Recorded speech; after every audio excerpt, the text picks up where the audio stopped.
The sky above Germany erupted in fire. Lieutenant Jake Morrison gripped the control stick of his P-47 Thunderbolt as tracers screamed past his canopy. 3 Messerschmitt Bf-109s circled like sharks, their pilots confident, almost playful. Through his radio, Jake could hear the faint crackle of German voices, punctuated by laughter. They were mocking him. To them, his massive fighter was nothing more than a flying bathtub, too heavy to turn, too slow to escape. One of the 109s peeled off and dove straight at him, cannons blazing. Jake yanked the stick hard right, feeling the 7-ton beast resist, sluggish and unresponsive. The German pilot pulled up smoothly, waggling his wings as if waving goodbye to a dead man. More laughter on the radio. They'd done this before. They'd shot down P-47s before. They thought they knew exactly how this would end. But Jake Morrison knew something they didn't. His fuel gauge was reading quarter tank. His left engine cowling had 3 bullet holes. And somewhere below, his wingman Tommy Chen was nursing a damaged aircraft back toward Allied lines. Jake was alone, outnumbered 3-1, flying a plane the enemy considered a joke. The lead Messerschmitt came around for another pass, confident and arrogant. The pilot probably thought he'd finish this in one more run. Jake could almost picture the smirk on his face as he lined up the shot, finger tightening on the trigger, absolutely certain that the lumbering American plane couldn't possibly fight back effectively. Jake's thumb moved to the trigger on his control stick. 8 Browning M2 machine guns, 4 in each wing, loaded and ready. 300 rounds per gun. He'd been saving his ammunition, waiting for exactly this moment. The Messerschmitt closed to 400 yards. 300. 200. Jake whispered to himself, "Let's see who's laughing now." His fingers squeezed the trigger, and the entire aircraft shuddered as all 850 caliber machine guns opened fire simultaneously. The sound was like thunder, like the sky itself was being torn apart. Tracers lit up the air between the two planes, a solid stream of lead moving at 2,000 rounds per minute. The German pilot's laughter died in his throat. What happened next would change everything those Luftwaffe pilots thought they knew about the P-47 Thunderbolt. But to understand how Jake Morrison ended up in that desperate fight, alone against 3 of Germany's finest, we need to go back. Back to where it all began, 3 months earlier, on a cold morning in England. Before we dive into Jake's story, if you're already hooked and want to see how this incredible battle unfolds, hit that subscribe button and ring the bell so you don't miss what happens next. Trust me, you'll want to see where this goes. Now, let's rewind and see how an Iowa farm boy ended up fighting for his life in the deadliest skies of World War II.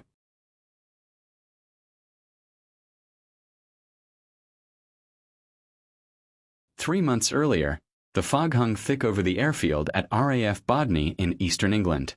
Jake Morrison stood outside the briefing hut, breathing into his cupped hands for warmth. At 22 years old, he'd been flying combat missions for only 6 weeks, but he'd already learned that the cold in England was different from back home in Iowa. It was a damp cold that seeped into your bones and stayed there. "First time seeing one up close?" a voice asked. Jake turned to see Captain Frank Miller, a veteran pilot with 16 kills to his name and the weathered face to prove it. Frank was pointing toward the flight line where a massive P-47 Thunderbolt sat waiting, its metal skin gleaming dull gray in the morning light. "Yes, sir," Jake admitted. "I flew P-40s in training. This thing looks like it ate 3 of those for breakfast." Frank laughed, a rough sound that turned into a cough. 7 tons of American steel and fury, kid. The Brits call it the jug, because it looks like a milk jug with wings. The Germans have less flattering names for it. He lit a cigarette, cupping his hand against the wind. "They think it's too heavy, too clumsy. Their 109s can outturn us, outclimb us at low altitude. Their pilots get cocky when they see us coming." "So how do we fight them?" Jake asked. Frank's eyes narrowed as he studied the young pilot. "You don't try to dance with them. The Thunderbolt isn't a ballerina. It's a heavyweight boxer. You use your strengths. Speed in a dive. Armor plating that can take hits that would shred a Messerschmitt. And those 850s. He pointed at the wings. "When all 8 guns converge on a target, nothing survives. Nothing. But you've got to get them in your sights first. Jake nodded, committing every word to memory. He'd heard stories about the P-47 since joining the 56th Fighter Group. Some pilots swore by it. Others complained endlessly about its weight and poor initial climb rate. The arguments in the officers' club could get heated. Morrison, Miller, a sergeant was waving them toward the briefing hut. Colonel wants everybody inside. Now. The briefing room was packed with pilots, their faces young and old, scared and confident, all mixed together. Colonel Hubert Zemke stood at the front, a map of Germany spread across the board behind him. Zemke was a legend, a pilot's pilot, and when he talked, everyone listened. "Gentlemen, today we're escorting B-17s to Bremen," Zemke began, his pointer tapping the map. "Intelligence says the Luftwaffe is concentrating fighters in this sector. Expect heavy resistance. The bombers are counting on us to get them there and back." Jake felt his stomach tighten. Bremen was deep in Germany, well beyond the range of the smaller escort fighters. The P-47 had the range to make it, barely, but that meant every drop of fuel would count. No margin for error.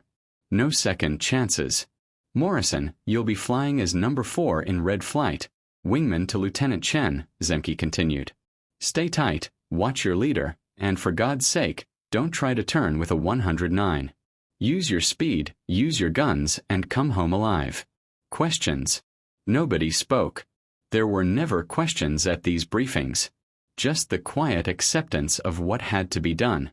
An hour later, Jake was strapped into his P-47, running through the pre-flight checklist. The R-2800 double wasp engine coughed, sputtered, then roared to life with 1,800 horsepower.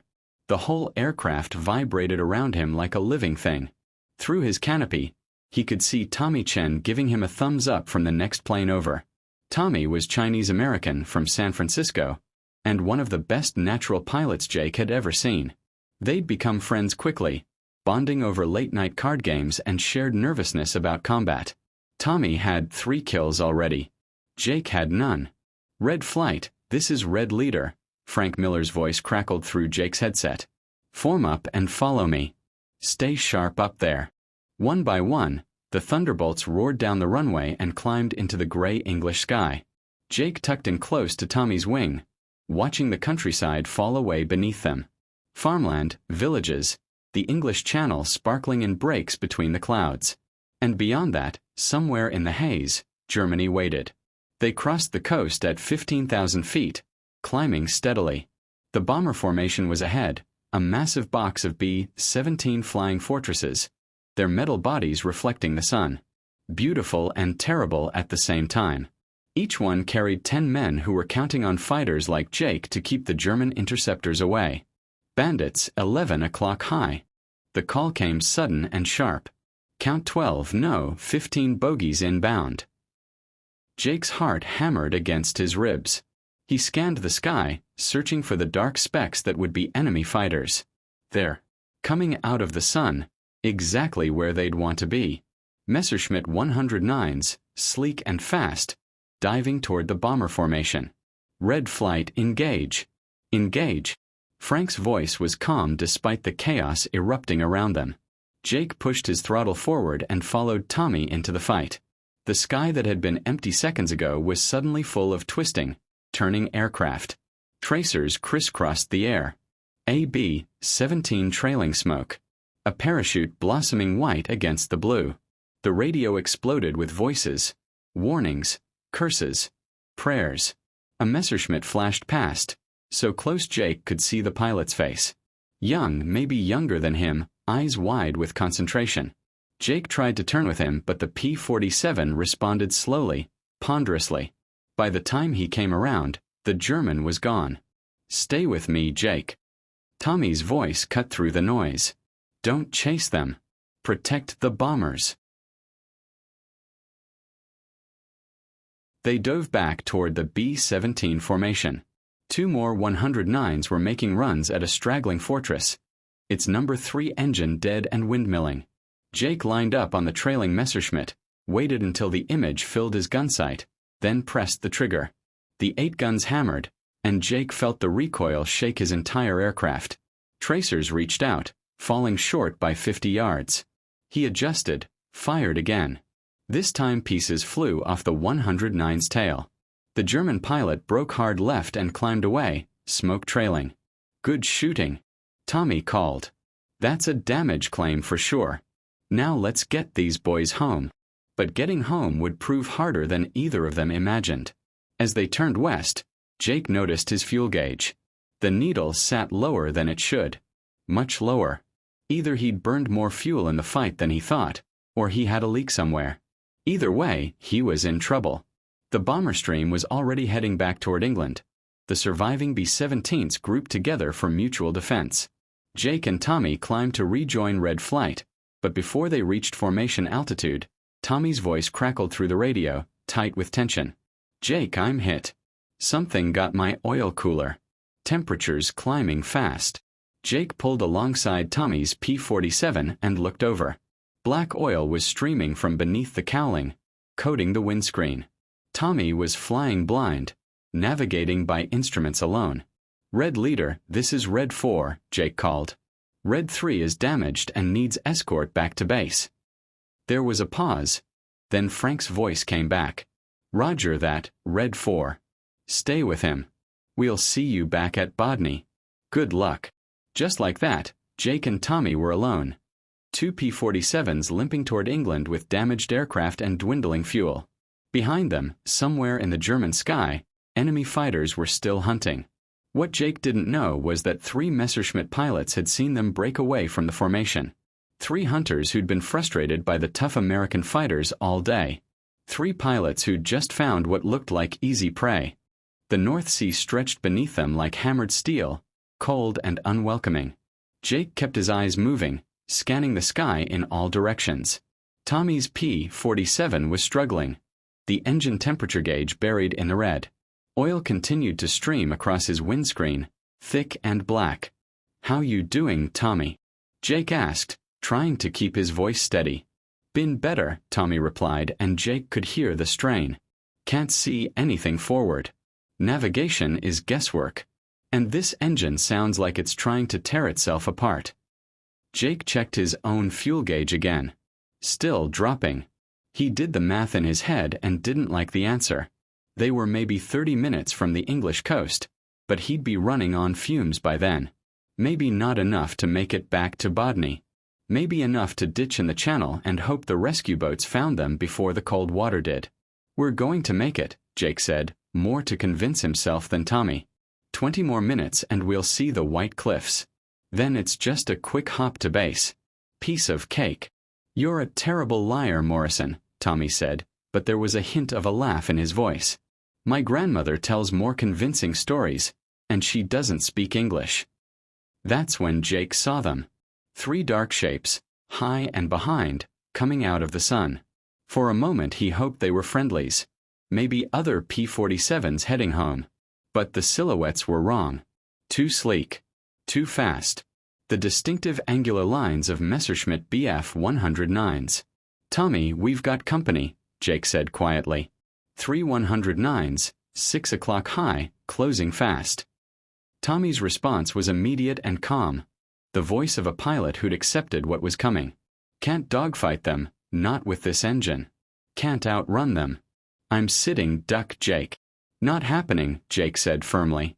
"Stay on course for England. I'll keep them off you." "Jake, no. You can't take 3 of them alone. You're fuel." "I said I'll keep them off you." Jake's voice was harder than he intended. "Get home, Tommy. Tell them I'll be right behind you." It was a lie, and they both knew it. Jake pulled back on the stick and climbed, putting himself between Tommy's crippled fighter and the approaching Germans. His P-47 responded slowly, grudgingly, as if it knew what he was asking was impossible. 7 tons of aircraft trying to intercept 3 of the most maneuverable fighters in the sky. The lead Messerschmitt pilot must have seen the maneuver because he waggled his wings, a cocky gesture. Then all 3 Germans broke formation, spreading out to attack from different angles. Classic fighter tactics. Textbook. Deadly. Jake's radio crackled, and he heard something that made his blood run cold. German voices. Laughing. They'd switched to the Allied radio frequency deliberately, wanting him to hear their amusement. To them, this wasn't even a real fight. Just target practice. A heavy, slow P-47, low on fuel, trying to protect a friend. One of the Germans said something in rapid German, and his wingmen laughed even harder. Real funny, Jake muttered.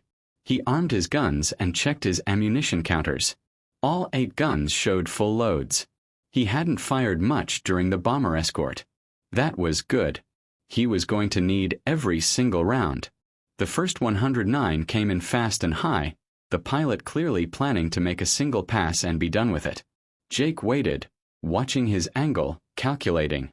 The German opened fire at 800 yards. Tracers arcing through the air, falling short. Overconfident. Wasteful. Jake held his fire. 600 yards. 500. The German pilot must have expected him to brake, to dive away, to run. That's what the P-47 pilots usually did when outnumbered. That's what made sense. Jake didn't run.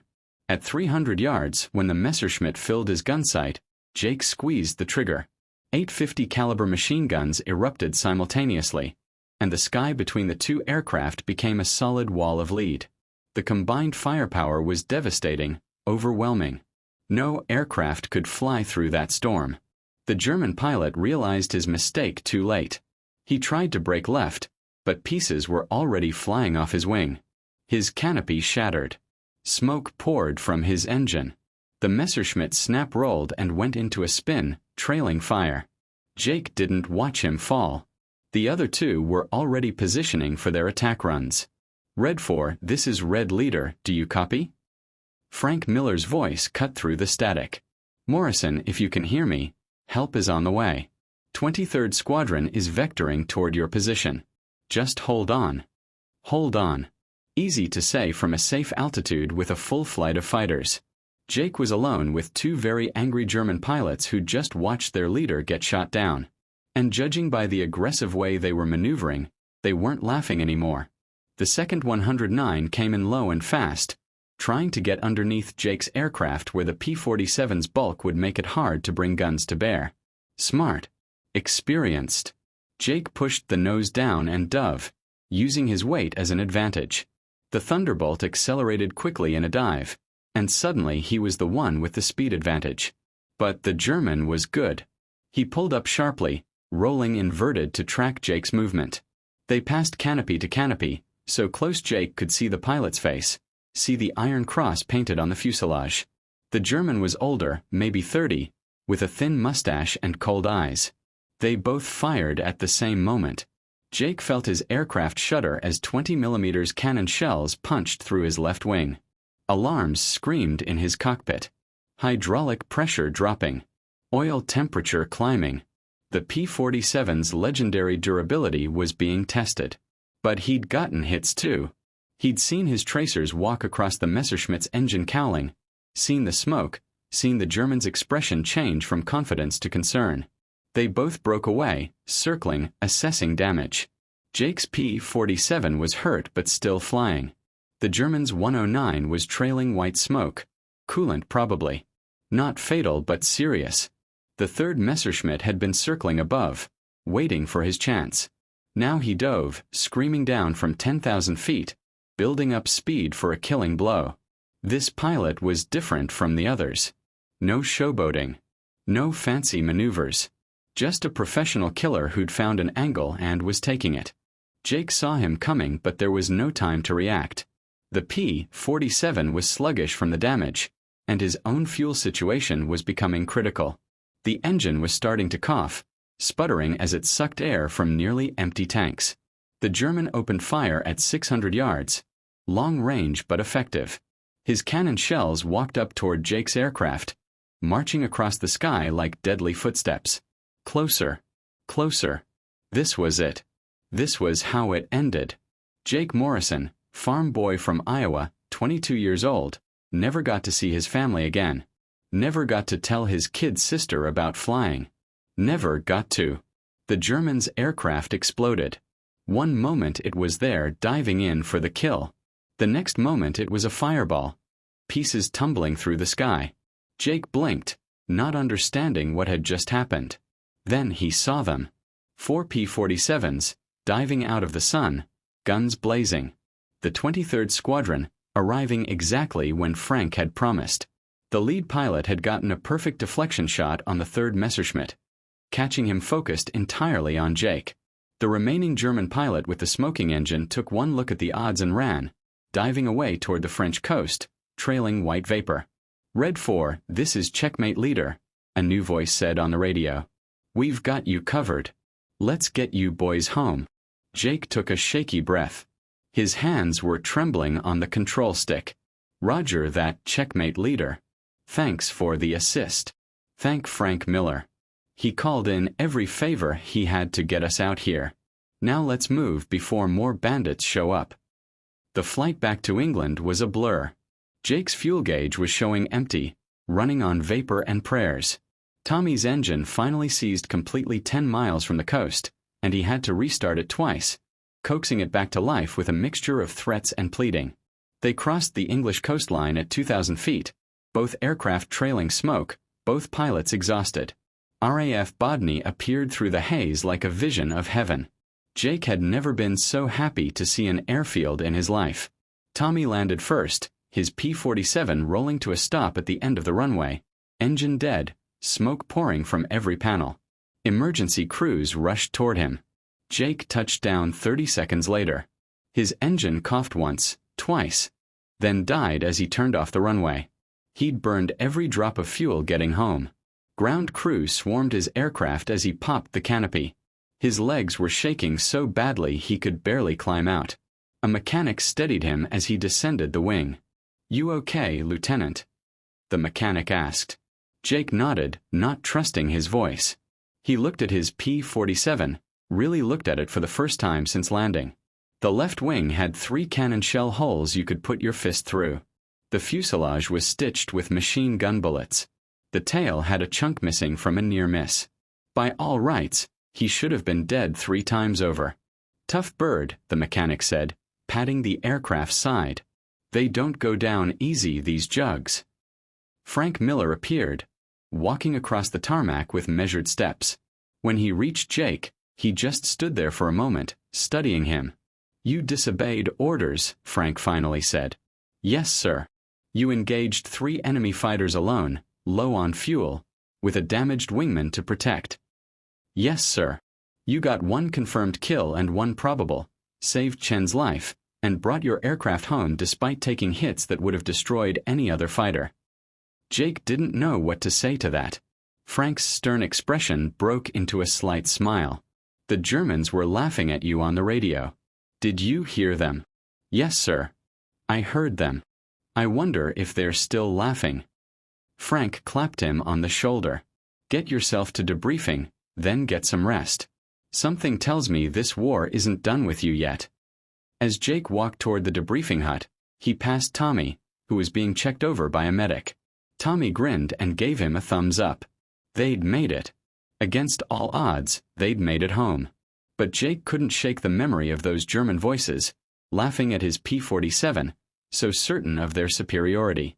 Laughing right up until the moment 850 caliber machine guns proved them wrong. He wondered how many more times he'd have to prove that lesson before this war was over. "Now we want to hear from you. Where are you watching this from? Drop your country or city in the comments below. And if this story has you on the edge of your seat, hit that like button and share this video with anyone who loves real tales of courage and combat. What would you have done in Jake's position? Would you have stayed to protect your wingman or made a run for safety? Let us know in the comments. Chapter 4 is coming up next, and trust me, things are about to get even more intense. The debriefing room smelled of coffee, cigarette smoke, and nervous energy. Jake sat at a wooden table, filling out his after-action report while an intelligence officer asked questions about the engagement. How many enemy aircraft? What altitude? Did he notice any markings or unit insignia? Jake answered mechanically, his mind still replaying the fight. The way the lead Messerschmitt had waggled its wings. The sound of German laughter crackling through his radio. The moment when everything had gone from mockery to deadly seriousness. Lieutenant Morrison? The intelligence officer was staring at him. I asked about ammunition expenditure. Sorry, sir. Approximately 400 rounds total across all 8 guns. Jake rubbed his eyes, most of it in 2 sustained bursts during the first engagement. The officer made notes. And you're certain about the kill? The lead Messerschmitt went down. I watched him spin in trailing fire and smoke, sir. He didn't recover. That's your first confirmed kill then. Congratulations. The officer's tone was flat, professional. To him, it was just another statistic for the daily report. You're dismissed. Get some food and rest. Jake stepped outside into the fading afternoon light. Other pilots were gathered in small groups, talking quietly, smoking, trying to process another day of combat. Some faces were missing from this morning's briefing. They'd be missing from tomorrow's briefing too, and every briefing after that. Hey, hero. Tommy Chin appeared, limping slightly. The medic had cleared him for duty despite his protests about his knee, which he'd banged during the emergency landing. Buy you a drink? It's 4 in the afternoon. Yeah, and we almost died this morning. I'd say that earns us an early start. Tommy grinned, but his eyes were serious. Come on. You saved my life up there. Least you can do is let me say thank you properly. The officers' club was quiet. Just a handful of pilots scattered around the room. Tommy ordered 2 whiskeys from the bar and led Jake to a corner table. I heard what you did, Tommy said, sliding a glass across the table. 3-on-1 and you didn't run. That's either the bravest or stupidest thing I've ever seen. Probably both, Jake admitted. He took a sip of whiskey and felt the burn in his throat. Frank says they were laughing at us. At the P-47. Tommy nodded slowly. The Germans think it's a joke. Too heavy, too slow, can't turn with their fighters. They call it Die Wunderbar One. The wonderful washtub. They think it's easy pickings. Until the guns start firing. Until the guns start firing, Tommy agreed. He raised his glass. To 850 caliber machine guns and the idiots who underestimate them. They drank in silence for a moment. Outside, the sound of aircraft engines echoed across the field as late afternoon patrols returned home. I heard something else, Tommy said quietly. Intelligence picked up some German radio chatter about this morning. Apparently, the pilot you shot down was someone important. Oberleutnant Hans Richter. 26 confirmed kills. Iron Cross with oak leaves. The Germans are pretty upset about losing him. Jake felt a chill. I didn't know. How could you? You were too busy trying not to die. Tommy leaned forward. But here's the thing, Jake. You beat him. You beat an ace in a fair fight. That means something. That means the Germans are wrong about the Thunderbolt. They're wrong about us. Over the next few weeks, word of Jake's fight spread through the squadron. Pilots who'd been skeptical about the P-47 started asking him questions. How did you get him in your sights? How long did you hold fire? What's the trick to making those 8 guns count? Jake tried to explain, but the truth was simpler than tactics. The P-47 wasn't a dogfighter. It was a gunship. A flying fortress built around 8 machine guns. If you could get an enemy in your sights and hold him there for even 2 seconds, the combined firepower was devastating. Overwhelming. Final. The missions continued. Berlin. Hamburg. Deep penetration raids into the heart of Germany. Escorting bombers through flak fields and fighter screens. Jake flew them all, his kill count slowly climbing. 2 confirmed. Then 3. Then 4. But it was his first kill that stayed with him. Oberleutnant Hans Richter, laughing one moment, spinning toward Earth the next. Jake wondered if the other German pilots still found the P-47 funny. One evening in late August, Frank Miller found Jake studying gun camera footage in the intelligence office. The grainy black and white film showed a Messerschmitt disintegrating under sustained fire, pieces flying off in all directions. Still looking for answers? Frank asked. Trying to understand what makes the difference, Jake replied. Why some pilots survive and others don't. Frank pulled up a chair. You know what I've noticed? The German pilots who last longest are the ones who respect us, who treat every engagement seriously. It's the cocky ones, the ones who think they're invincible, who make mistakes. The ones who laugh. Exactly. Frank pointed at the frozen image on the screen. That pilot thought he had an easy kill. He came in overconfident, wasted ammunition at long range, and didn't break off when he should have. His arrogance killed him. Jake thought about that. So we're winning because they underestimate us? We're winning because we're learning faster than they are. The Luftwaffe had the advantage early in the war. Better planes, better tactics, more experience. But we adapt. We innovate. We build aircraft like the P-47 that can take punishment and keep fighting. And slowly, kill by kill, mission by mission, we're proving that American pilots and American machines are every bit as good as theirs. Frank stood up. Maybe better. September brought new challenges. The Luftwaffe was getting more aggressive, throwing everything they had at the bomber formations. The sky over Germany became a chaotic nightmare of twisting aircraft, tracers, and falling men. Jake flew through it all, his P-47 absorbing damage that would have destroyed lesser aircraft. Cannon shells through the wings, machine gun bullets through the tail, flak fragments through the fuselage. Each time, the ground crews patched it up and sent him back into the sky. Your plane's got more patches than original metal, a crew chief told him one morning. We're running out of aluminum sheet. Jake ran his hand along the repaired wing. She keeps bringing me home. That's all I ask.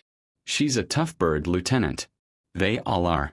The Germans hate these things because they won't go down easy. You can shoot them full of holes and they keep flying. The crew chief grinned. Must drive them crazy. It did drive them crazy. Jake could see it in the way German pilots fought now. More desperate. More aggressive. The casual confidence from earlier in the summer was gone, replaced by the grim determination of men who knew they were losing.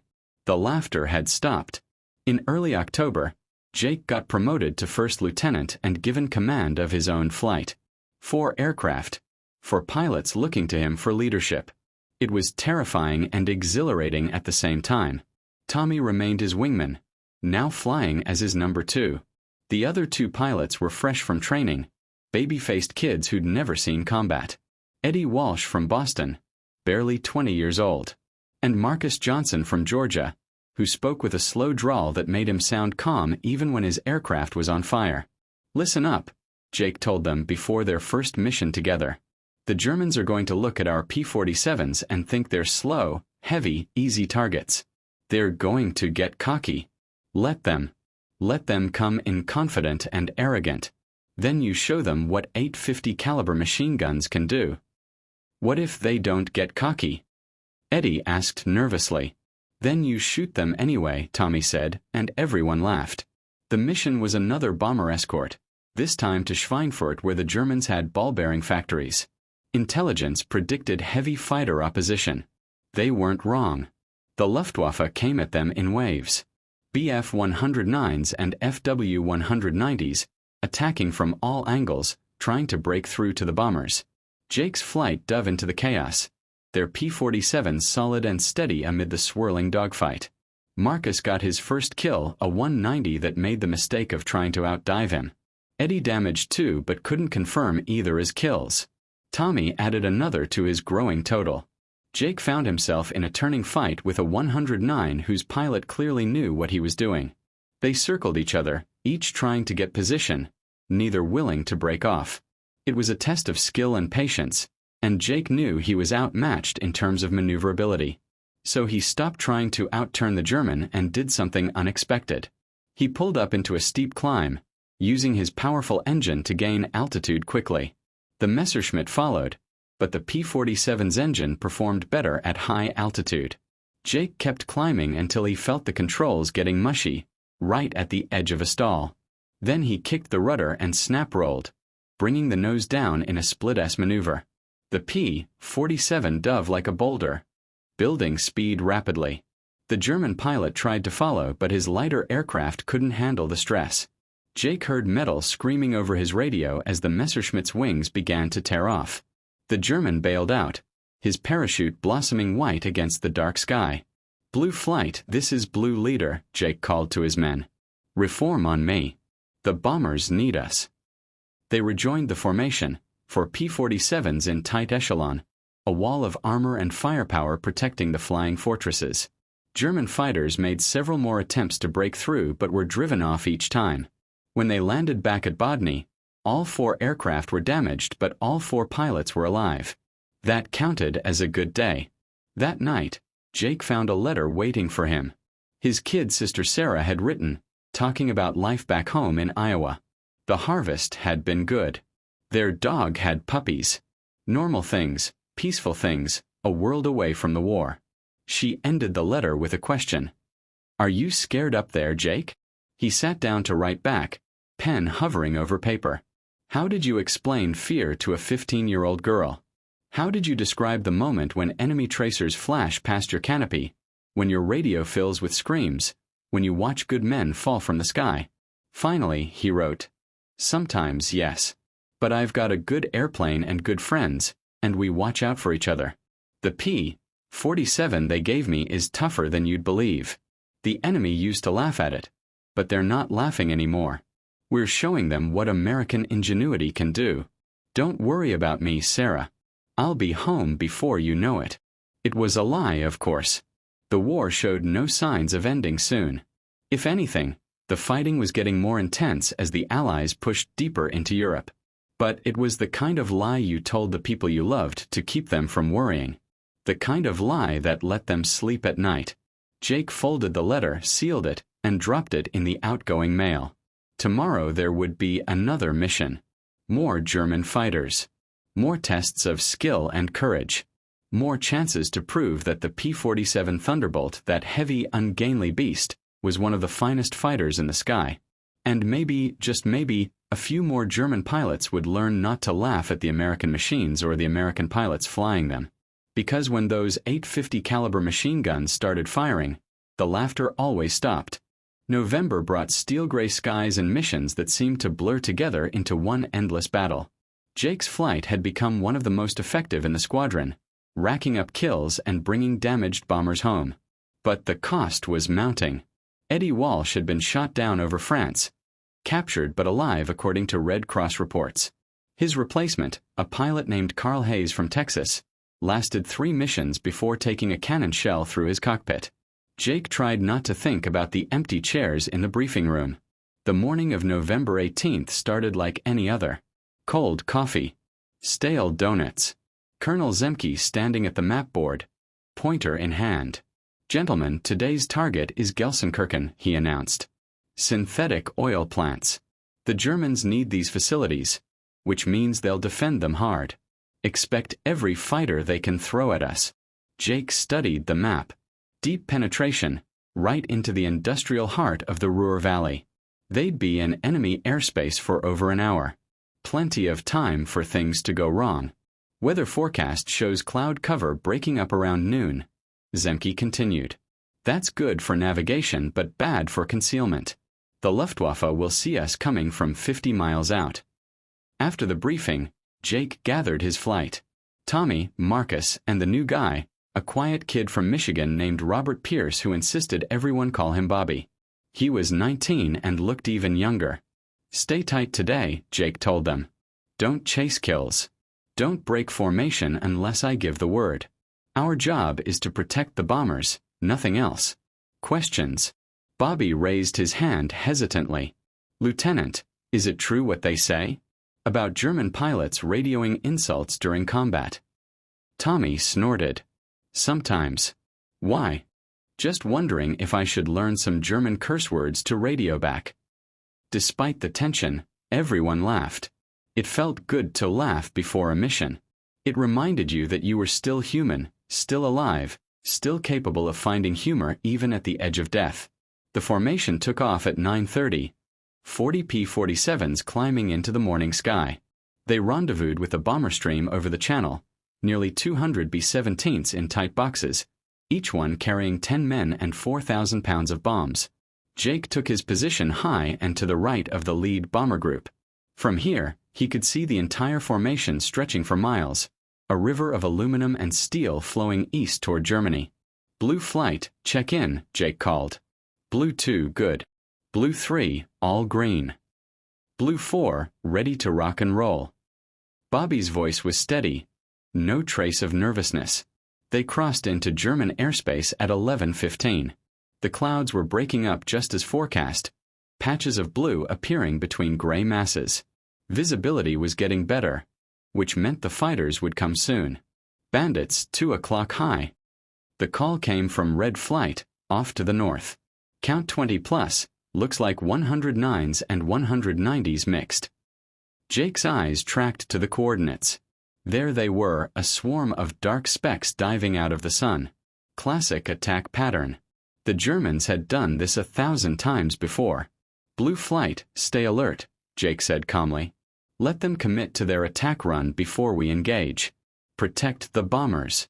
The German fighters split into 2 groups, one going for the lead bombers, the other swinging wide to hit from the flank. Smart tactics from experienced pilots. These weren't the overconfident youngsters from early in the war. These were veterans fighting for their homeland. A Focke-Wulf 190 broke through the fighter screen and dove on AB-17 in the lead box. Jake saw the bomber's gunners tracking it, tracers reaching out, but the German was good. He jinked left, rolled right, then opened fire at point-blank range. The B-17's number 2 engine exploded. The bomber fell out of formation, losing altitude. 2 men bailing out immediately. Blue flight engaging. Jake pushed his throttle forward and dove after the 190. The German pilot saw him coming and broke hard right, trying to use his superior turning ability to escape. But Jake had learned patience. He didn't try to match the turn. Instead, he used his speed to zoom climb above the German, then rolled inverted and came down from above. The 190 pilot, focused on escaping horizontally, never saw the attack from the vertical. Jake pressed the trigger. 8 guns roared. The 190 seemed to come apart in midair, pieces flying off in all directions. The pilot didn't have time to eject. Good kill, blue leader. Tommy's voice. 3 more coming in from 9 o'clock. Jake pulled up and scanned left. 3 Messerschmitt 109s in formation, diving toward the bombers. These pilots were flying tight, disciplined, not overconfident, not making mistakes. Blue 2 and 3, take the wingmen. Blue 4, you're with me on the leader. They dove to intercept, 4 P-47s against 3 109s. The geometry was working in Jake's favor. The Germans had to either break off their attack run or accept a head-on engagement with 4 heavily armed Thunderbolts. They chose to attack. The lead 109 opened fire first, tracers streaming past Jake's canopy. He held steady, waiting for the range to close. Head-on passes were deadly for both sides. It came down to nerve, accuracy, and firepower. Jake had confidence in all 3. At 400 yards, he fired. The combined weight of 850 caliber machine guns was staggering. The 109 flew straight into the stream of lead. Its propeller disintegrated. Its cowling shredded. Its canopy exploded in fragments. But the German had gotten hits too. Jake felt his aircraft shudder as 20mm cannon shells punched through his left wing. Alarms screamed. Hydraulic pressure warning. Fuel pressure fluctuating. Something was badly wrong. Blue leader, you're streaming fuel. Marcus called out. Looks like they got your left tank. Jake glanced at his gauges. Fuel dropping rapidly. He had maybe 20 minutes before he was running on empty. And they were still deep in Germany, at least 40 minutes from the English coast. Blue 2, you have the flight, Jake said, keeping his voice calm even as his mind raced through options. Continue the escort. I'm heading back. Jake, wait. Tommy started to protest. That's an order. The bombers need you more than I do. I'll be fine.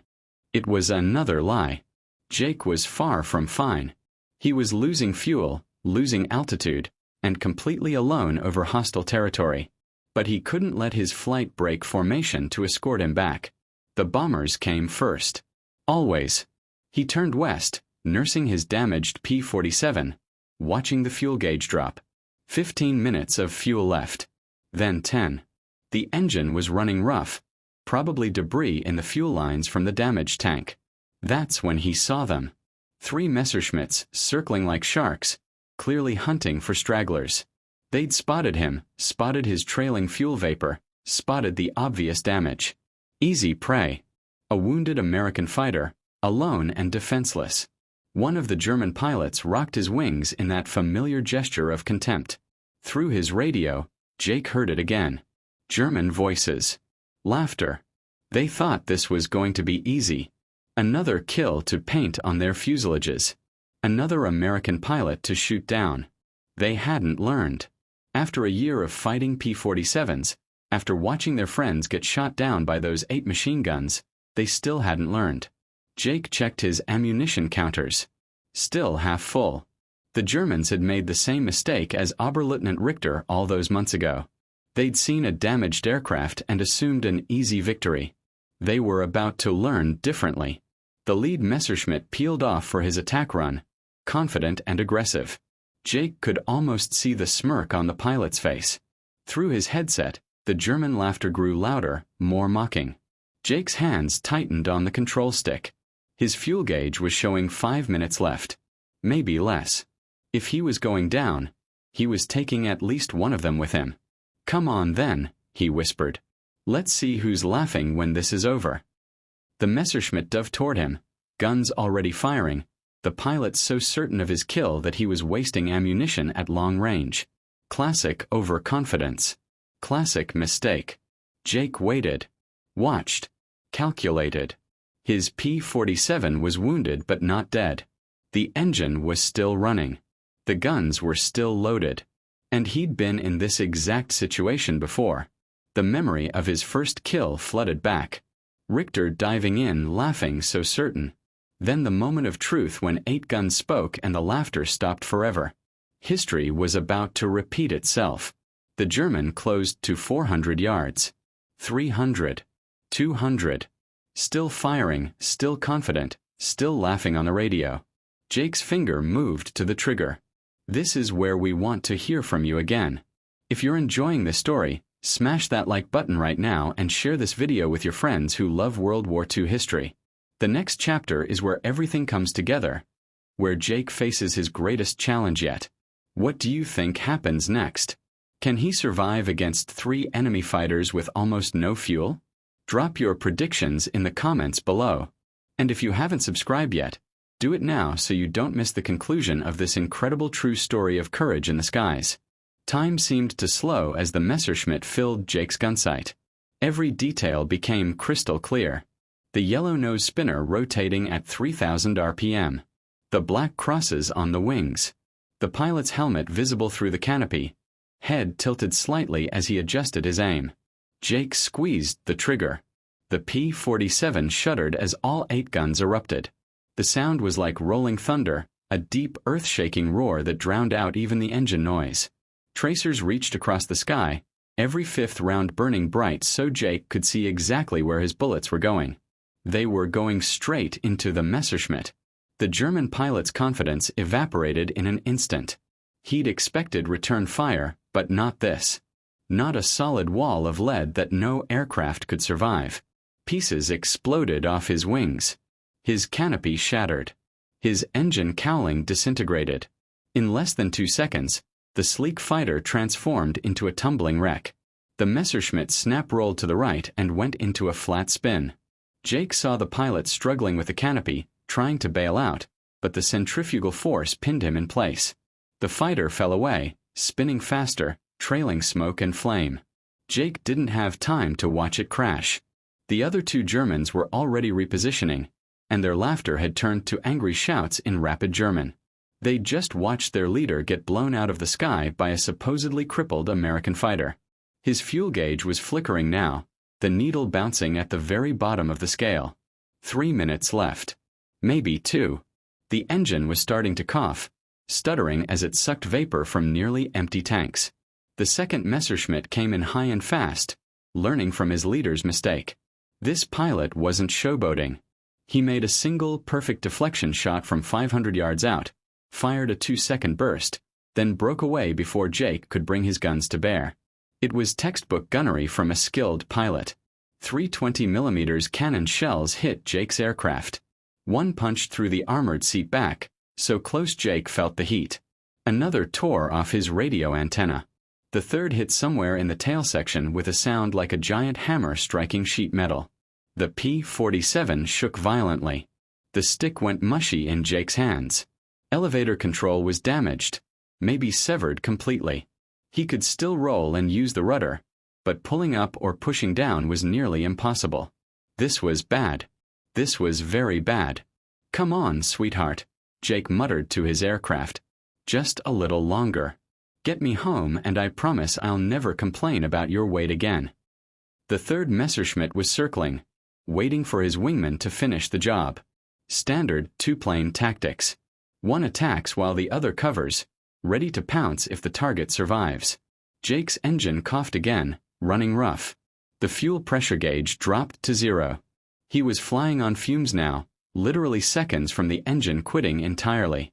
The second German made another pass, this time from below, trying to get underneath where Jake's damaged elevator made it hard to maneuver. Smart. Experienced. Deadly. Jake rolled right, using aileron control to point his nose down. It wasn't graceful, but it got his guns pointed in the right general direction. He fired a burst, more to keep the German honest than with any real hope of hitting him.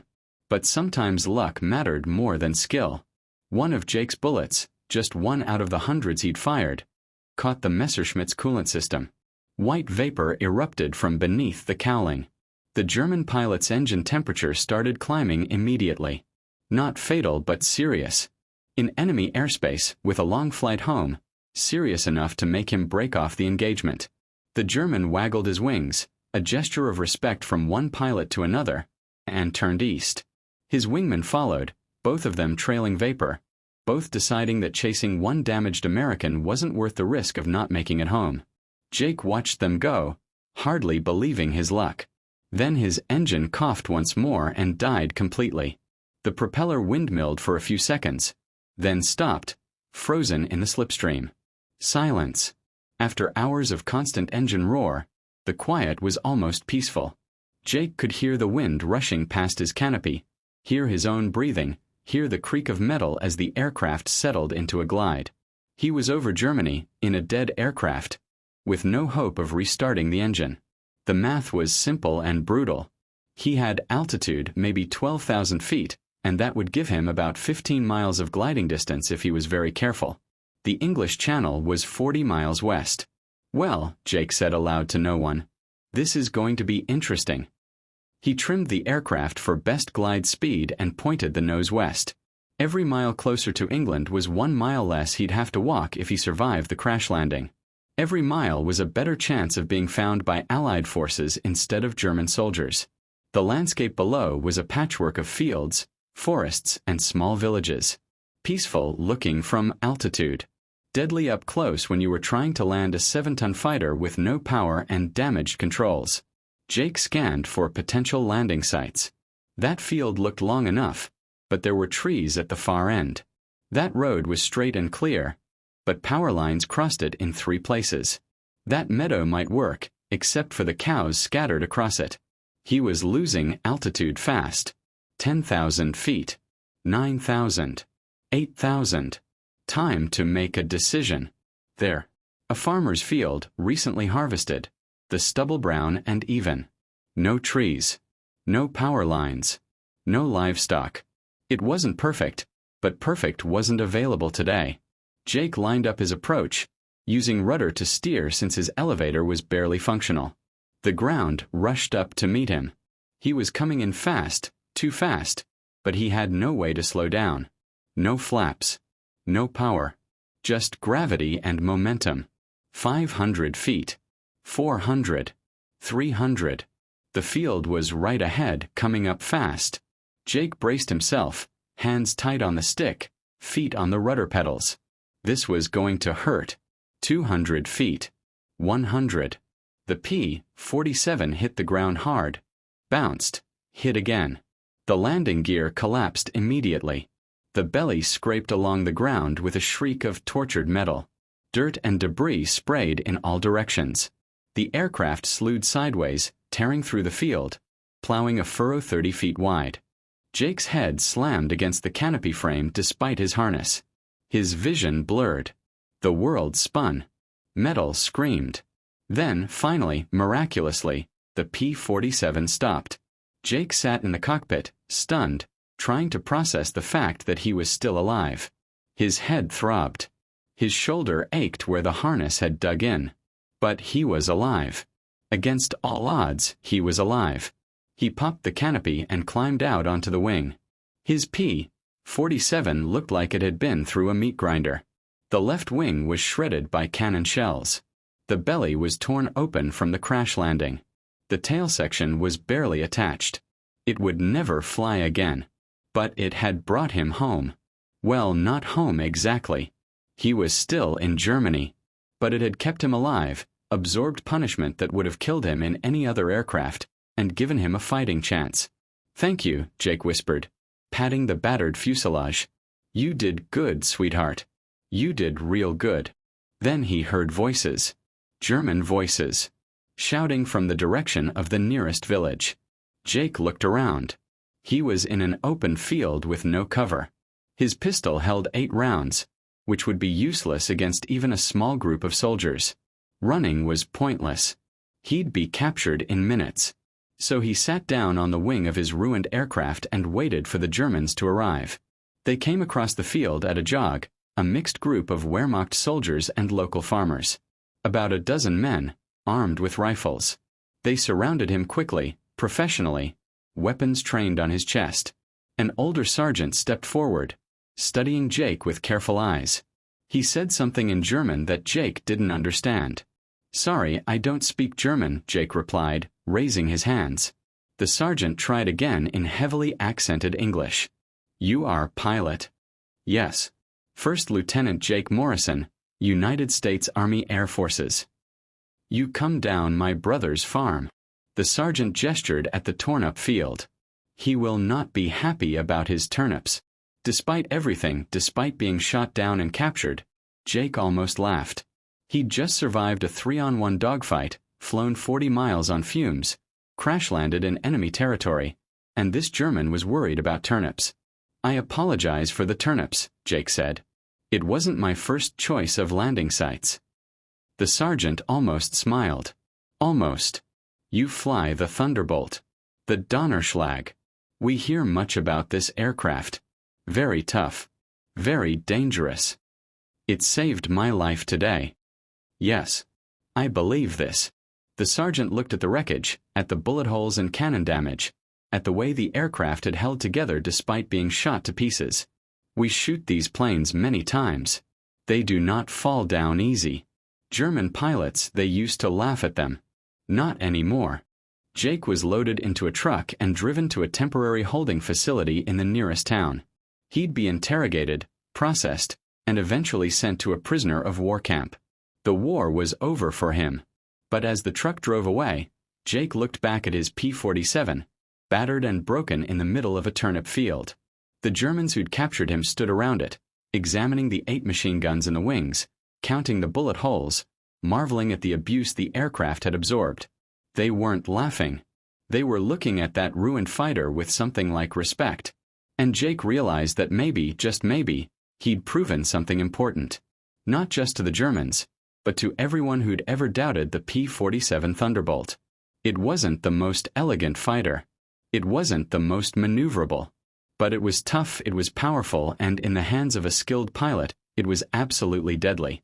The Germans had learned to stop laughing at it. Jake spent the rest of the war in Stalag Luft III, a prisoner of war camp for captured Allied airmen. It wasn't pleasant, but he survived. He made friends with other downed pilots, swapped stories, and waited for the day when Allied forces would push far enough east to liberate them. That day came in April 1945, when advancing American troops reached the camp. Jake walked out of captivity weighing 30 pounds less than when he'd been captured, but alive and mostly healthy. He returned to England in May, just as the war in Europe ended. The 56th Fighter Group welcomed him back as a hero. Tommy Chin, who'd made it through the entire war without being shot down, greeted him with a bear hug that cracked 2 of Jake's ribs. "You crazy idiot," Tommy said, tears in his eyes. "We thought you were dead. Intelligence said you went down over Germany." "I did go down over Germany," Jake replied. "I just didn't stay down." Frank Miller, now a major, shook his hand solemnly. 5 confirmed kills, 3 probables, and you survived a shoot-down. Not a bad record, Lieutenant. Not bad at all. What about my P-47?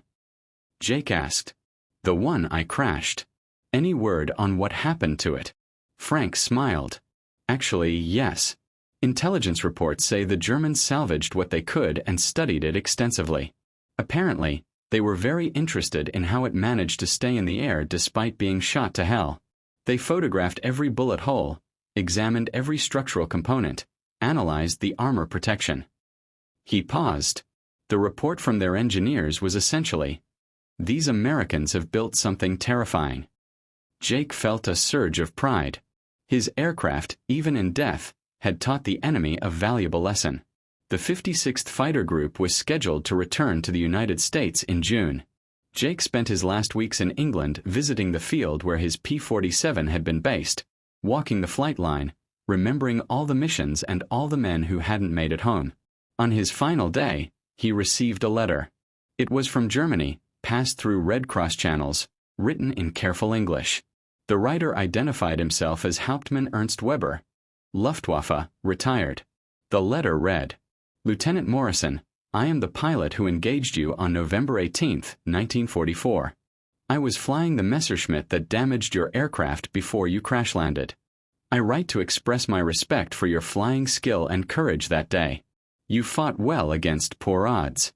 I also write to tell you that I visited your aircraft after you were taken prisoner. I counted 47 bullet and cannon hits on your Thunderbolt.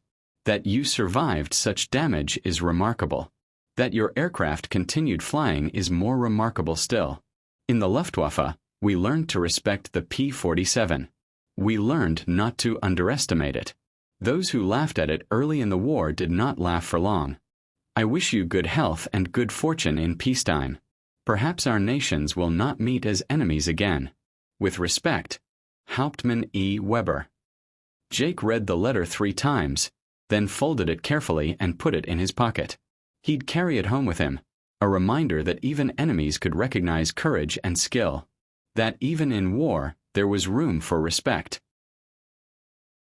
Jake Morrison returned to Iowa in July 1945, stepping off a train in Des Moines to find his entire family waiting on the platform.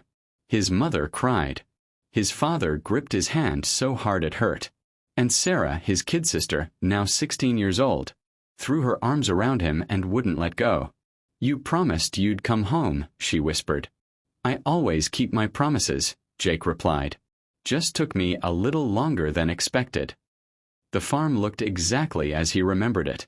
Rolling fields of corn stretching to the horizon. The old barn that needed painting. The tire swing hanging from the oak tree.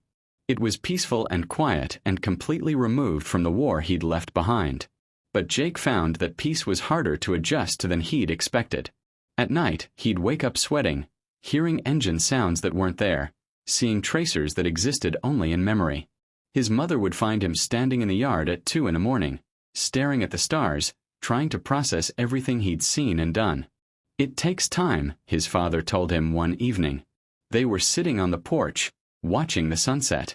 "After the First War, it took me nearly a year before I could sleep through the night. The memories don't go away, son. You just learn to carry them." Jake nodded.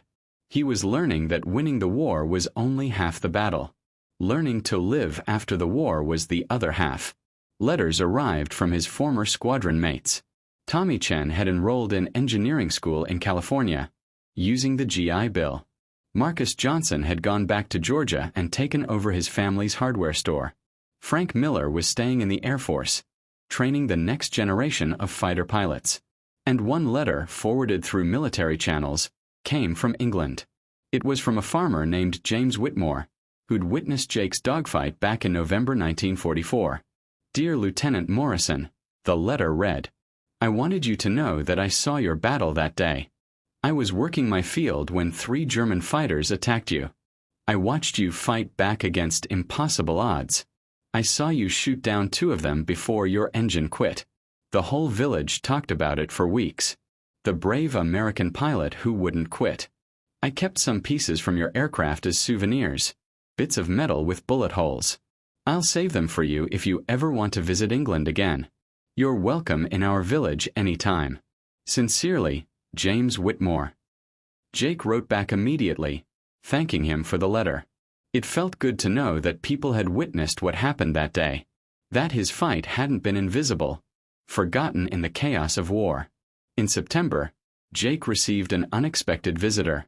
A man in an Air Force uniform knocked on the farmhouse door, introducing himself as Captain David Reynolds from Wright Field in Ohio. "Lieutenant Morrison, I'm with the Air Force Test and Evaluation Division," Reynolds explained over coffee in the kitchen. "We're conducting a comprehensive study of the P-47 Thunderbolt, analyzing its combat effectiveness. Your case is particularly interesting. You survived 47 hits from enemy fire and flew the aircraft until fuel exhaustion. That's remarkable durability. The P-47 saved my life multiple times," Jake said. "It could take punishment that would destroy other fighters. That's what we're finding across the board. The survival rate for P-47 pilots was significantly higher than other fighter types. The aircraft's rugged construction and armor protection made the difference." Reynolds pulled out a notebook. "Would you be willing to share your experiences? Your insights could help us design the next generation of fighters." Jake spent 3 hours talking with Reynolds, describing every detail of his combats, every lesson he'd learned about the P-47's strengths and weaknesses, how it wasn't maneuverable but compensated with speed and firepower, how its weight was a disadvantage in some situations but an advantage in others, how those .850 caliber machine guns could absolutely devastate any target they hit. "The Germans learned to respect it," Jake said. "That's what I remember most. Early in the war they'd laugh at us, think we were easy targets. But by the end they knew better. They knew that attacking a P-47 was dangerous, that underestimating it was fatal." Reynolds nodded, taking notes. "That matches what we're hearing from German pilots we've interviewed. The Luftwaffe called it der Donnerschlag, the Thunderbolt. They considered it one of the most formidable aircraft they faced."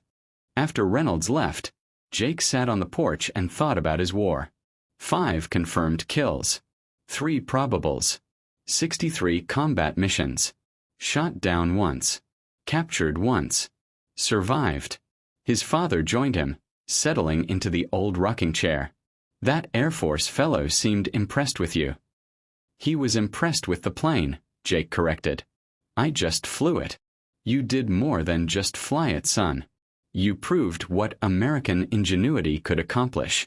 You and thousands of other pilots showed the world that we could build machines as good as anyone's and fly them better." Jake considered that. Maybe his father was right. Maybe the story wasn't just about one pilot or one aircraft, but about a generation that had faced an existential threat and refused to surrender, refused to give up, refused to let tyranny win. In October, Jake received a telegram from the Air Force. He'd been awarded the Distinguished Flying Cross for his actions on November 18, 1944.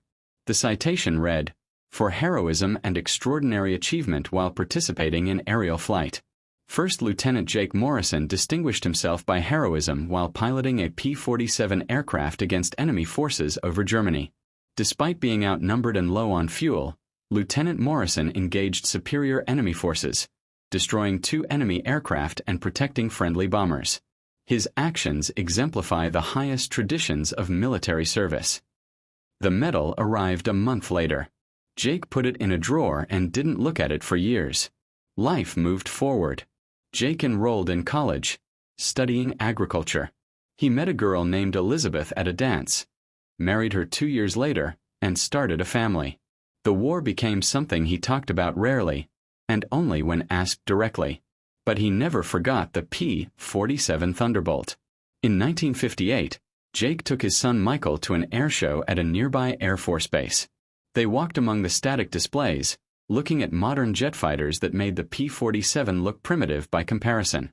And then, at the far end of the flight line, Michael spotted something. "Dad, what's that one?" Jake turned and felt his breath catch. A P-47 Thunderbolt, restored to pristine condition, sitting in the sun like a guardian from another era. The paint was fresh, the propeller polished, the 8 machine gun ports in the wings clearly visible. "That," Jake said quietly, "is the aircraft that saved my life." They walked over together.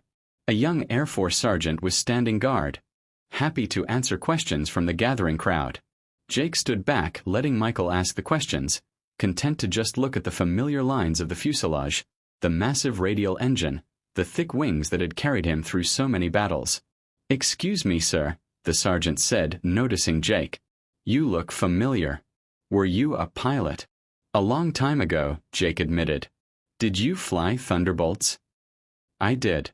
56th Fighter Group, England, 1944 to 45. The sergeant's eyes widened. "The Wolfpack. My grandfather flew with the 56th. He talked about you guys all the time. Said the 56th had the best P-47 pilots in the war." "We had good aircraft," Jake said. "That made all the difference." The sergeant looked at the restored fighter, then back at Jake. "You know, my grandfather used to tell me a story about a pilot who got jumped by 3 German fighters, shot down 2 of them, then crash-landed in Germany and survived. He said it proved that the Germans were wrong about the P-47, that they'd learned to stop laughing at it." Jake felt a chill run down his spine. "What was your grandfather's name?" "Tommy Chen. He passed away last year, but he never stopped talking about the war. Never stopped talking about his friends in the 56th. Jake's vision blurred. Tommy. His wingman. His friend.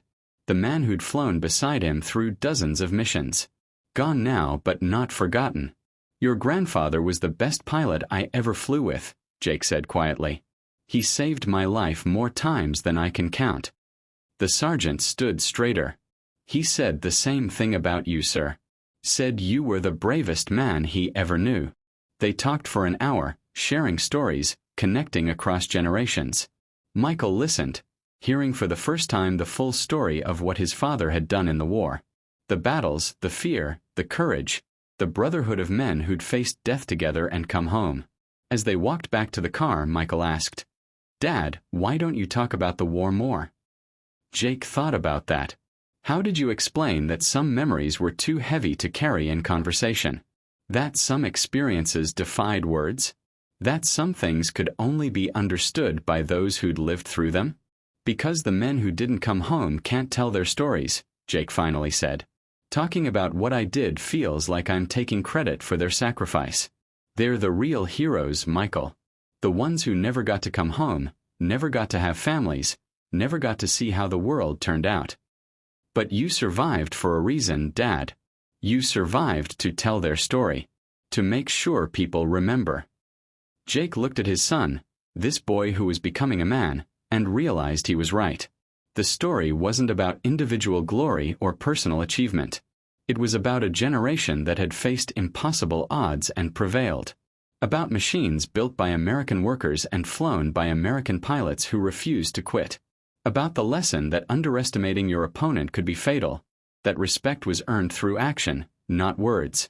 The Germans had laughed at the P-47 Thunderbolt. They'd thought it was too heavy, too slow, too clumsy. They'd been wrong. And 850 caliber machine guns had proven them wrong, one engagement at a time, until the laughter stopped and respect took its place. Years later, Jake would tell his grandchildren about the war. About flying through flak fields and fighter screens. About watching friends die and enemies fall. About the P-47 that had brought him home against impossible odds. And he'd tell them about the most important lesson he'd learned in the sky over Germany. Never underestimate your opponent. Never assume victory.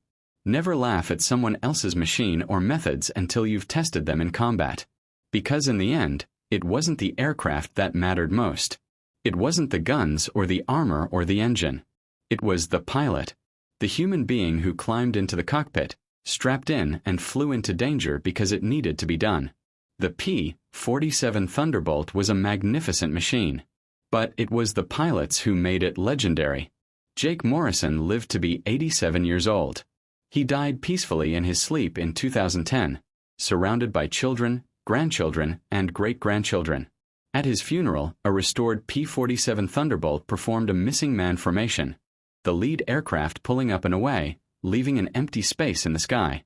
It was a fitting tribute to a man who'd flown those aircraft when it mattered most, when the world hung in the balance, when every mission could be the last.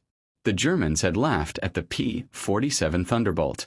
But Jake Morrison and thousands of pilots like him had proven that American courage, American engineering, and American determination were nothing to laugh about. They were forces that changed the world. And that's a story worth remembering. Thank you for watching this incredible journey through one of World War II's most remarkable stories. Jake Morrison's courage and the legendary P-47 Thunderbolt proved that determination and firepower could overcome any odds. If this story moved you, inspired you, or taught you something new about history, please hit that like button and subscribe to our channel for more amazing true stories from the greatest generation. Share this video with anyone who loves military history or stories of courage under fire. What was your favorite moment from Jake's story? What other World War II stories would you like to hear? Drop your thoughts in the comments below. Remember, these weren't just battles in the sky. They were real people fighting for freedom, and their stories deserve to be told. Until next time, never forget the brave men and women who gave everything for the world we live in today.